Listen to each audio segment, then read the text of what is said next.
going to South Africa in 1940, during the war, being there for 6 years, it wasn't that my life in South Africa was so challenging or different, because it was a kind of normal middle class schoolgirl at school family life. But of course the journey was huge, because we went by boat, which took several weeks. So it was the enormity of a journey. When you're 9, I think, going on a boat for 3 weeks and ending up in a foreign country, and all these new sensations and cultures and things hit you in the face which you don't understand at all. Particularly at that time, I remember one of the most strong memories I have is of apartheid, which was there at that time, and my mother worked as a pianist in the evenings, and she had a housekeeper called Ethel, and Ethel was a wonderful African lady who was my best friend, and I wasn't allowed to travel on the same bus as Ethel going into Cape Town. We had to go on separate buses and meet the other end, and I remember being deeply distressed by this. So in a way that was, if I'd stayed in England, you see, I'd never known that, never understood it. So the whole issue of apartheid and the separation of black and white people was a real everyday experience for me as a child, and one that's, well, I've never forgotten it.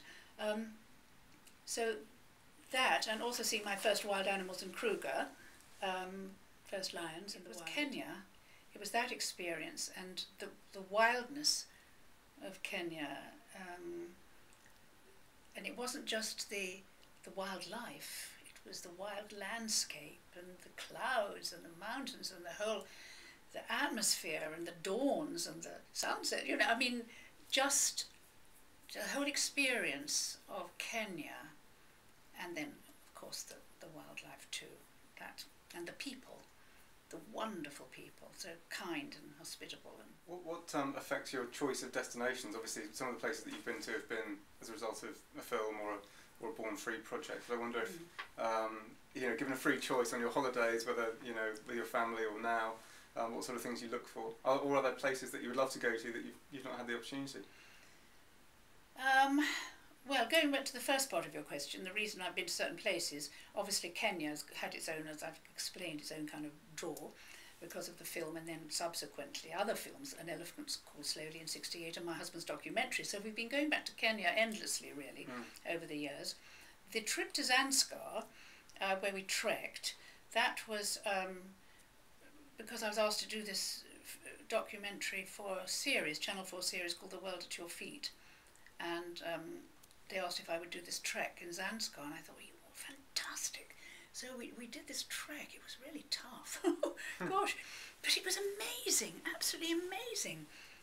I mean, I'll never ever do anything quite like that again, because I'm far too old now, but that really was magical. I mean, going into Zanskar, which is so remote, and you were literally walking on snow that nobody had walked on, and meeting the people and going to the monastery and all the things.